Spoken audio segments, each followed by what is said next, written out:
medical marijuana, it is past time.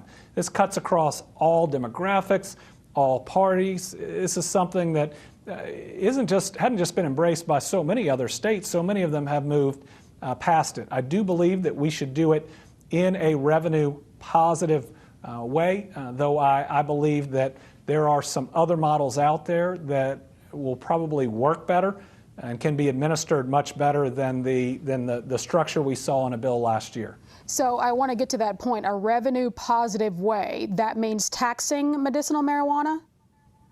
Well, that means there's a whole lot of the system, right? There's the growing, there's the facilities that are going to be able to sell it, and then there is the purchase.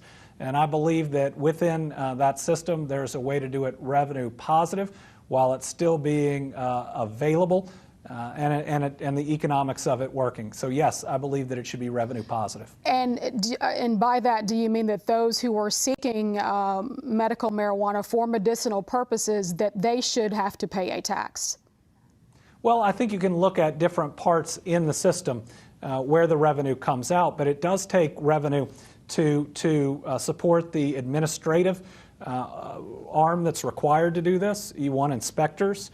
You want to ensure that that this is done correctly, that it's real prescriptions, that the facilities that are allowed to sell it are monitored. You know, that requires a new part of state government or new employees in a place like ABC to be able to do that. And if it's not revenue positive, you can't support that administrative arm that's required to make sure it's done right. And that hasn't been a part of previous iterations of the bill, sir. So because they felt like it was a compassionate measure, not a revenue generating one. Do you think that that will be an enormous barrier to overcome?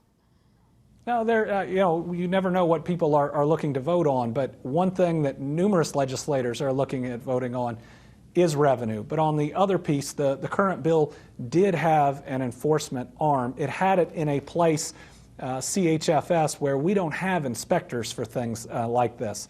It needs to be over in ABC, where we already have the training, a group of inspectors that we can add to. There's just a better administrative way of doing this where we can be more effective than we saw in one of the drafts the last time around. That doesn't mean that that author or another wouldn't change it, but we certainly hope, given that enforcing this law will fall upon the executive branch, that they'll talk with us about where to house it and how to do it effectively.